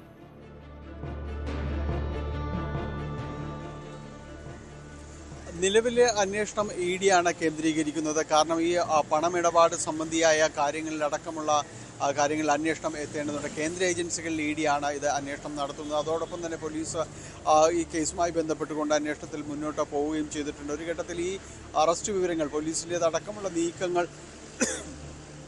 ചോരുന്നു എന്നതടക്കമുള്ള ഒരു പരാതികളെല്ലാം തന്നെ ഉയർന്നിരുന്നു. EDയുടെ അന്വേഷണം രീതികൾ ചോർത്തുന്നു, അതെല്ലാം തന്നെ പരസ്പരമുള്ള ഒരു ആരോപണ പ്രത്യാരോപണങ്ങളായെല്ലാം തന്നെ നിലനിന്നിരിക്കുന്ന ഒരു സമയവും ഉണ്ടായിരുന്നു ഈ അന്വേഷണം സംബന്ധിച്ചിടത്തോളം. പലതവണ ഈ കമ്പനി ഉടമ KD പ്രതാപനെയും അദ്ദേഹത്തിൻ്റെ ഭാര്യ ശ്രീനി പ്രതാപനെയും അറസ്റ്റ് ചെയ്യാനുള്ള നീക്കം ED പലതവണ നടത്തിയിരുന്നു അവരെ. പക്ഷേ അതെല്ലാം പലപ്പോഴും ഇവരെ എത്തുന്ന വിവരം അറിഞ്ഞുകൊണ്ട് അവർ അവിടെ നിന്ന് കടന്നു കളയുകയും ചെയ്തു. അങ്ങനെ ഈ EDയുടെ എല്ലാം തന്നെ നീക്കങ്ങൾ ഇവർക്കെല്ലാം തന്നെ ലഭിക്കുന്നു എന്ന പരാതിയും നിലനിന്നിരുന്നു. ഇതിനിടയിലാണ് ED അവർക്ക് നോട്ടീസ് നൽകുകയും ഇവരെ വിളിച്ചു വരുത്താനുള്ള ശ്രമം നടക്കുകയും തുടർന്ന് ഹൈക്കോടതിയിലേക്ക് അടക്കം ഇതിനെ പ്രതിരോധിക്കാനുള്ള നീക്കങ്ങളുമായിട്ട് മുന്നോട്ട് പോവുകയും എല്ലാം തന്നെ ചെയ്തത്. എന്തായാലും അത് ഒരിടവേളയ്ക്ക് ശേഷം വീണ്ടും ഈ ഹൈറിച്ച് കേസ് സജീവമാകുന്നു എന്നത് തന്നെയാണ്. കാരണം അതിൽ ഈ കമ്പനി വീണ്ടും മറ്റു പല വഴികളിലൂടെയും തന്നെ പുനരുജ്ജീവിപ്പിക്കാനുള്ള ചില ശ്രമങ്ങൾ നടക്കുന്നു. അത്തരം വിവരങ്ങളുടെ അടിസ്ഥാനത്തിലാണ് വീണ്ടും ചോദ്യം ചെയ്യലടക്കമുള്ള കാര്യങ്ങളിലേക്ക് നീങ്ങുന്നത്. വലിയ രീതിയിലുള്ള ഒരു തട്ടിപ്പ് വളരെ ആസൂത്രിതമായിട്ട് തന്നെ ഇവർ നടത്തിയിരുന്നു. നേരത്തെ അഭിലാഷ് സൂചിപ്പിച്ചതുപോലെ ആദ്യഘട്ടത്തിൽ തളർന്നു നിന്നിരുന്നെങ്കിലും പിന്നീട് പുതിയ മാർഗങ്ങൾ, അതെല്ലാം തന്നെ തട്ടിപ്പിൻ്റെ മാർഗങ്ങളായിരുന്നുവെന്ന് വളരെ വൈകിയാണ് സമൂഹം തിരിച്ചറിയുന്നത്. അപ്പോഴേക്കും നിരവധി പേർക്ക് പണം നഷ്ടമാകുകയും ചെയ്തു. പല മാർഗങ്ങളിലൂടെ തന്നെ ഇവരെ ആകർഷിച്ചു നിർത്താനും, അതായത് വലിയ രീതിയിലുള്ള തുകകൾ വാഗ്ദാനം ചെയ്തുകൊണ്ട് മറ്റ് നിക്ഷേപകരെ പിടിച്ചു നിർത്തുന്നതിനെല്ലാം തന്നെ സഹായിച്ചു. ഓർക്കുക, ഇതിൽ ആദ്യഘട്ടത്തിൽ ED ഈ അന്വേഷണത്തിലേക്കും പോലീസും എല്ലാം തന്നെ കടക്കുമ്പോഴും അപ്പോഴും നിക്ഷേപകരോട് ഇവർ പറഞ്ഞത് തങ്ങൾക്ക് എല്ലാവർക്കും തന്നെ ഈ തുകകൾ നൽകാനും കാര്യങ്ങളും എല്ലാം തന്നെ കഴിയുമെന്ന് തന്നെയാണ്. നിക്ഷേപകർ പോലും ഈ അന്വേഷണ ഏജൻസികളെല്ലാം തന്നെ എതിർത്ത് പറഞ്ഞിരുന്നൊരു സമയമുണ്ടായിരുന്നു. പിന്നെയും സമയം വൈകിയിരുന്നു അവർക്ക് തിരിച്ചറിവിലേക്ക് എത്താനായിട്ട്. ഏതായാലും ഇപ്പോൾ അന്വേഷണം ശരിയായ ദിശയിലേക്ക് പോകുന്നു എന്നത് തന്നെയാണ്. പക്ഷേ മറ്റ് അറസ്റ്റുകളോ കാര്യങ്ങളോ ഒന്നും തന്നെ ഉണ്ടായിട്ടില്ല. ഇനിയിപ്പോൾ അതിനുള്ള ഒരു സമയത്തിലേക്ക് കടക്കുകയാണ് എന്ന് തന്നെയാണ് നിലവിലെ EDയുടെ നീക്കങ്ങളിൽ നിന്ന് മനസ്സിലാക്കാനായിട്ട് സാധിക്കുന്നത്. അഭിലാഷ്, എന്തായാലും ഹൈറിച്ചിൽ അന്വേഷണം മരവിച്ചു പോയോ? എന്തുകൊണ്ട് ഈ പ്രതികളിലേക്ക് എത്തിപ്പെടുന്നില്ല? പ്രതികൾക്ക് ഉന്നത ബന്ധങ്ങളുണ്ടോ? അങ്ങനെ പല സംശയങ്ങളും ഉയരുന്ന ഒരു സാഹചര്യം കൂടിയാണ്. ഒരുപക്ഷെ കേരളം കണ്ടിട്ടുള്ളതിൽ വെച്ച് ഏറ്റവും വലിയ തട്ടിപ്പുകളിൽ ഒന്ന് എന്ന് കരുതപ്പെടുന്ന തട്ടിപ്പാണ്. എന്തുകൊണ്ടാണ് അതിൽ പ്രതികളിലേക്ക് എത്താത്തത് എന്ന ചോദ്യം ബാക്കി നിൽക്കുകയാണ്. ഈ അന്വേഷണം കൂടുതൽ രണ്ടാം ഘട്ടത്തിലേക്ക് കടക്കുന്നു എന്ന വാർത്തയും പുറത്തു വരുന്നത്. മുഖ്യമന്ത്രിയുടെ മകൾ T വീണ പ്രതിയായ CMRL എക്സാലോജിക് ഇടപാടിൽ SFIO സമർപ്പിച്ച അന്തിമ അന്വേഷണ റിപ്പോർട്ട് EDക്ക് കൈമാറും. എറണാകുളം അഡീഷണൽ സെഷൻസ് കോടതിയുടേതാണ് ഇത് സംബന്ധിച്ച നിർദ്ദേശം. അന്തിമ അന്വേഷണ റിപ്പോർട്ട് ആവശ്യപ്പെട്ട് ED കോടതിയിൽ അപേക്ഷ നൽകിയിരുന്നു. റിപ്പോർട്ട് EDക്ക് ഇന്ന് തന്നെ ലഭിച്ചേക്കും എന്ന് സൂചനകളുണ്ട്. ആജ്ഞ രവീന്ദ്രൻ ചേരുന്നുണ്ട്. ആജ്ഞ, നേരത്തെ തന്നെ റിപ്പോർട്ട്, കുറ്റപത്രം, അതിൻ്റെ പകർപ്പ് ആവശ്യപ്പെട്ടിരുന്നതാണ്. അത് നൽകാമെന്ന് കോടതി വ്യക്തമാക്കിയ പശ്ചാത്തലത്തിൽ എത്രയും പെട്ടെന്ന് തന്നെ ആ പകർപ്പ് ലഭിക്കും എന്നാണോ പ്രതീക്ഷിക്കുന്നത് ED?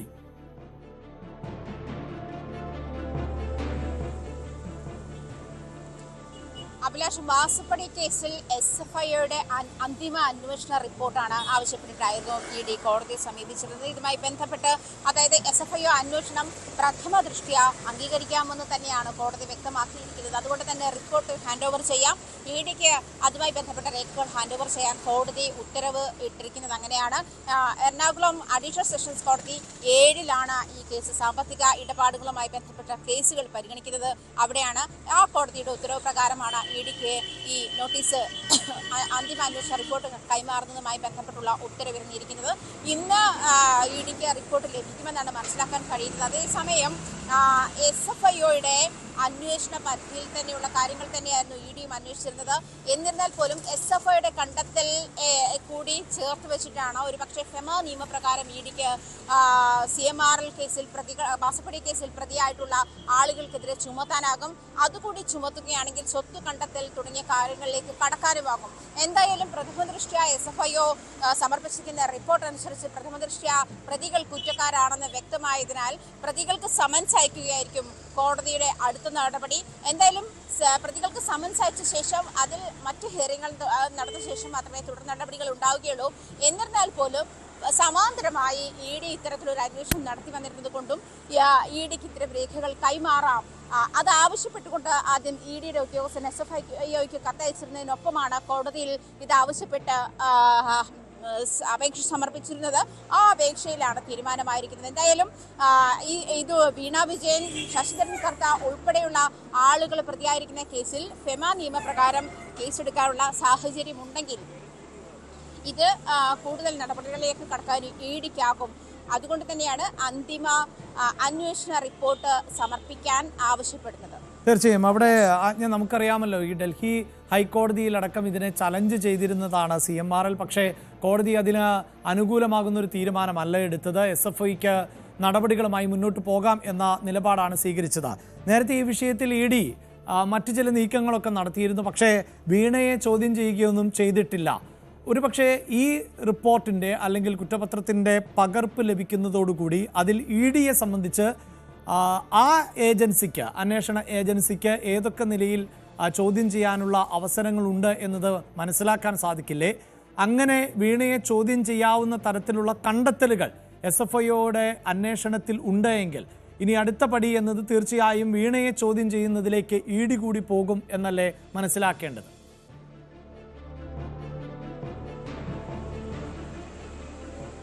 അഭിലാഷ്, SFIO സമർപ്പിച്ചിരിക്കുന്ന റിപ്പോർട്ട് അനുസരിച്ചിട്ട് അതായത് കമ്പനി നിയമപ്രകാരം 129, 134, 447 എന്നീ വകുപ്പുകൾ നിലനിൽക്കുമെന്നാണ് കോടതിയുടെ കണ്ടെത്തൽ. കേസിൽ തുടർ നടപടികൾ സ്വീകരിക്കാൻ പ്രിൻസിപ്പൽ സെഷൻസ് കോടതിക്ക് തന്നെയാണ് അത് ഹാൻഡ് ഓവർ ചെയ്തിട്ടുമുണ്ട്. അതുകൊണ്ട് തന്നെ അഭിലാഷ് സൂചിപ്പിച്ചതുപോലെ EDയെ സംബന്ധിച്ചിട്ട് ED ഈ കാര്യത്തിൽ അന്വേഷണം മുന്നോട്ട് വെച്ചിരുന്നെങ്കിൽ പോലും അത്ര ക്ലിയർ ആയിട്ടുള്ള എവിഡൻസ് നിരത്താനോ അതല്ലെങ്കിൽ വീണ വിജയനെ ചോദ്യം ചെയ്യാനുള്ള സാഹചര്യങ്ങൾ ഉണ്ടായിരുന്നില്ല. അതേസമയം SFIയെ സംബന്ധിച്ചിട്ട് SFIO സമർപ്പിച്ചിരിക്കുന്ന അന്തിമ റിപ്പോർട്ട് കോടതി അംഗീകരിച്ചിരിക്കുകയാണ്.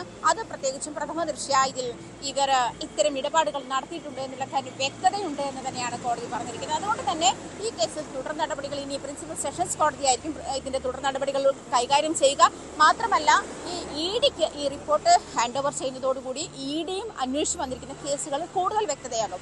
ആ വ്യക്തതയോടുകൂടി EDക്ക് വീണ വിജയനെയും അതുപോലെ എക്സാലോജിക്കുമായി ബന്ധപ്പെട്ടുള്ള മറ്റാളുകളെയും ശശിധരൻ കർത്തയെയും ഉൾപ്പെടെയുള്ള ആളുകളെ ഇതിനിടയിൽ കമ്പനി കാര്യ നിയമപ്രകാരം കണ്ടെത്തിയിട്ടുള്ള 2 കമ്പനികൾ ശശിധരൻ കർത്തയുടെ കുടുംബാംഗങ്ങൾ കൂടിയാണ് എന്നുകൂടി വ്യക്തത ഉണ്ടായിട്ടുള്ള സാഹചര്യത്തിൽ ഈ കേസിൽ പ്രതികളായിട്ടുള്ള 13 പേരെയും വിസ്തരിക്കാനും അത് തുടർ നടപടികൾ സ്വീകരിക്കാനുമുള്ള അവസരം കൂടിയാണ് ഇതുമായി ബന്ധപ്പെട്ട് EDക്ക് ലഭിക്കാൻ പോകുന്നത്.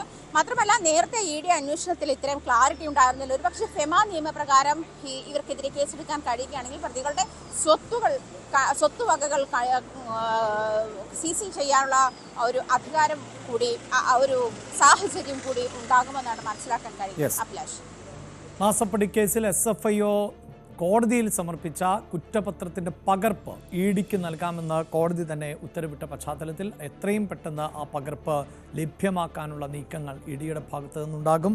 അതനുസരിച്ച് വീണ വിജയനെ ചോദ്യം ചെയ്യണോ എന്നതുൾപ്പെടെയുള്ള കാര്യങ്ങളിൽ വളരെ പെട്ടെന്ന് ED തീരുമാനമെടുക്കുമെന്ന് വേണം പ്രതീക്ഷിക്കാൻ. ആലപ്പുഴ എഴുപുന്ന ശ്രീനാരായണപുരം ക്ഷേത്രത്തിലെ തിരുവാഭരണം കവർന്നു. ഇന്നലെ വിഷുവിന് വിഗ്രഹത്തിൽ ചാർത്തിയ തിരുവാഭരണം ആണ് കാണാനില്ലാത്തത്. കീഴ്ശാന്തി കൊല്ലം സ്വദേശിയായ രാമചന്ദ്രനെ ഇന്നലെ ഉച്ച മുതലും കാണാനില്ല. കിരീടം, 2 മാലകൾ അടക്കം 20 പവൻ സ്വർണ്ണാഭരണമാണ് നഷ്ടപ്പെട്ടിട്ടുള്ളത്. രാമചന്ദ്രന്റെ കൊല്ലത്തെ വീട്ടിൽ പോലീസ് അന്വേഷിച്ചെത്തിയെങ്കിലും രാമചന്ദ്രനെ കണ്ടെത്താൻ സാധിച്ചില്ല. വീട്ടിൽ എത്തിയിട്ടില്ല എന്നാണ് കുടുംബാംഗങ്ങൾ പോലീസിനെ അറിയിച്ചത്. ശരണ്യ സ്നേഹജൻ ആണ് ചേരുന്നത്. ശരണ്യ, ഈ രാമചന്ദ്രൻ തന്നെ ആയിരിക്കണം ഈ തിരുവാഭരണം എടുത്തിട്ടുള്ളത് എന്ന നിഗമനത്തിലാണോ പോലീസ്?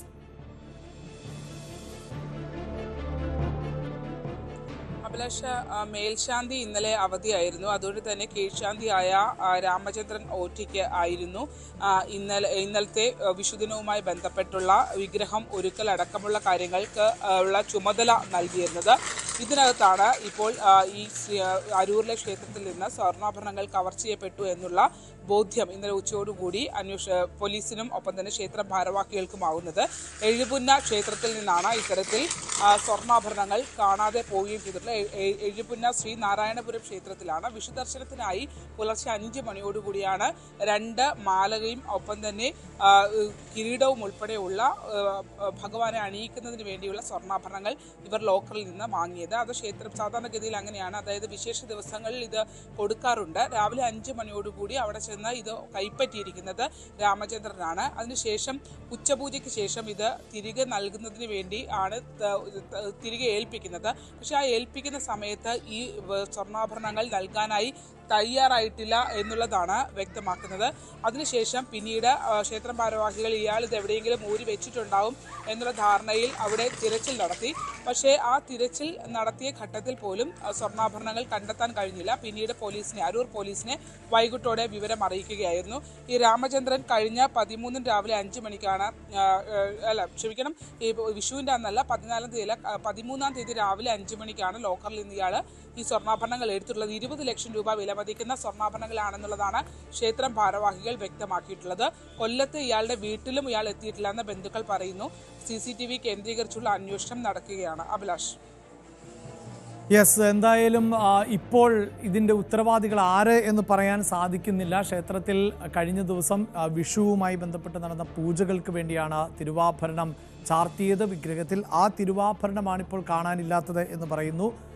20 പവനോളം വരുന്ന സ്വർണ്ണാഭരണങ്ങൾ, തീർച്ചയായും ലക്ഷക്കണക്കിന് രൂപ വരുന്നതാണ്. ഈ ശരണ്യ സൂചിപ്പിച്ചതനുസരിച്ചിട്ടാണെങ്കിൽ സാധാരണ ദിവസങ്ങളിൽ പൂജ നടത്തുന്ന ശാന്തി അല്ല അന്ന് എത്തിയത് എന്നുള്ളതാണ്. എന്തുകൊണ്ടാണ് ഈ ശാന്തിക്കാരനെ കാണാതായിട്ടുള്ളത്? ഇനി മറ്റാരുടെയെങ്കിലും പ്രേരണപ്പുറത്താണോ ശാന്തി ഇത്തരത്തിൽ കാര്യങ്ങൾ ചെയ്തിട്ടുള്ളത്? മറ്റാർക്കെങ്കിലും പങ്കുണ്ടോ? ഇതിലൊക്കെ കുറച്ചുകൂടി വ്യക്തത കൈവരേണ്ടതുണ്ട്. ശരണ്യ തുടരുന്നുണ്ട്. ശരണ്യ, ഇതിപ്പോൾ ക്ഷേത്രം ഭാരവാഹികൾ പരാതി നൽകിയിട്ടുണ്ട്. നമുക്ക് ഗസ്റ്റ് ചെയ്യാനേ സാധിക്കുകയുള്ളൂ. പുറത്തു നിന്നാരും അവിടെ എത്തിയിട്ടില്ല എന്ന് വേണം. കാരണം പുറത്തു നിന്നുള്ള മോഷണമാണ് എങ്കിൽ അതിൻ്റെ ലക്ഷണങ്ങൾ എല്ലാം പോലീസിന് വളരെ പെട്ടെന്ന് കണ്ടെത്താൻ സാധിക്കും. അങ്ങനെയൊന്നില്ല. ഇനിയിപ്പോൾ ഇതിൽ രാമചന്ദ്രനെ കണ്ടെത്താനായിട്ടില്ല എന്നതാണല്ലോ ഇതിലെ ദുരൂഹത വർദ്ധിപ്പിക്കുന്നത്. മറ്റാർക്കെങ്കിലും ഒക്കെ ഇതിൽ പങ്കുണ്ടോ? അങ്ങനെയുള്ള സംശയങ്ങളുണ്ടോ പോലീസിന്?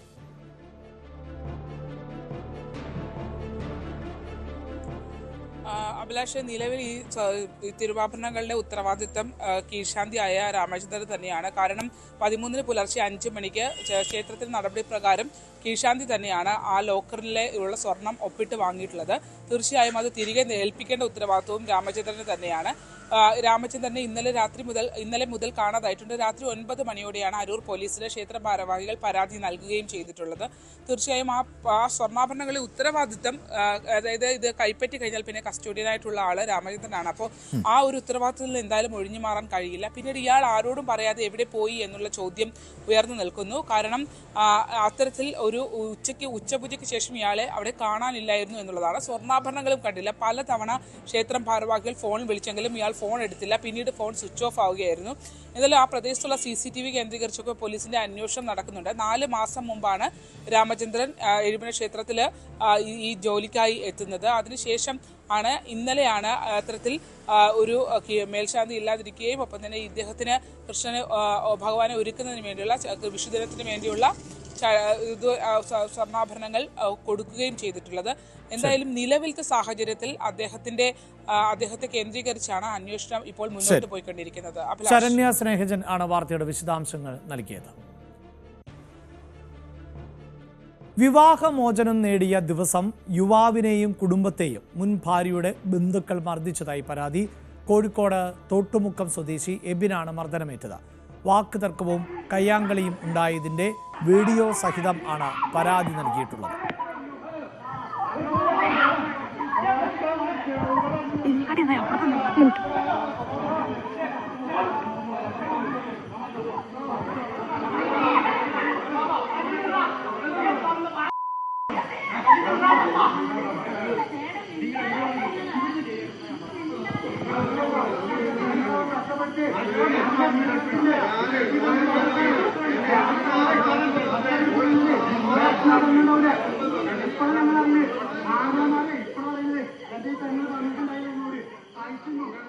മർദ്ദനത്തിൽ എബിനും 7 വയസ്സുള്ള മകനും എബിന്റെ അമ്മയ്ക്കും പരുക്ക് പറ്റിയിട്ടുണ്ട്. ഒരു 6:30 ഭാര്യയുടെ പിതാവ് വീട്ടിലേക്ക് കയറി വന്നിട്ട് ഭാര്യ പിതാവ് വന്നിട്ട് എന്നോട് പറഞ്ഞു, ഇന്ന് നിന്നെ കൊല്ലുമെന്ന് പറഞ്ഞ് ഭീഷണിപ്പെടുത്തി. അപ്പോൾ ഞാനത് അത്ര സീരിയസ് ആക്കി എടുത്തില്ല. അതിനുശേഷം 8:30 രാത്രി വീട്ടിൽ ഞാനും എൻ്റെ അമ്മയും എൻ്റെ കുട്ടിയും ഒറ്റയ്ക്കിരിക്കുന്ന സമയത്ത് രാത്രി ഒരു ഗുണ്ടാ സംഘങ്ങളെ പോലെ വന്ന് എന്നെയും എൻ്റെ കുട്ടിയെയും എൻ്റെ അമ്മയും ക്രൂരമായി പ്രവർത്തിച്ചു. ടൂൾസും കാര്യങ്ങളുമായിട്ടാണ് ഇവർ വന്നത്. അതിനുശേഷം ഞാൻ അൽനാസിൽ അഡ്മിറ്റായി. അതിനുശേഷം അൽനാസിന് ശേഷം എന്നെ മഞ്ചേരി മെഡിക്കൽ കോളേജിലും അമ്മയെ മഞ്ചേരി മെഡിക്കൽ കോളേജിലും കുട്ടിയെ കോഴിക്കോട് മെഡിക്കൽ കോളേജിലേക്കും മാറ്റി. ഇപ്പോൾ പോലീസ് സ്റ്റേഷൻ അതിനുശേഷം പോലീസ് സ്റ്റേഷനിൽ ഞങ്ങൾ ഒരു കംപ്ലയിൻറ്റ് കൊടുത്തു. പക്ഷേ നമുക്ക് പേടിയായതുകൊണ്ട് ഇപ്പോൾ ഞങ്ങൾ ബന്ധുവീട്ടിൽ അഭയം പ്രാപിച്ചിരിക്കുകയാണ്. സംഭവത്തിൽ അരീക്കോട് പോലീസ് കേസെടുത്തിട്ടുണ്ട്.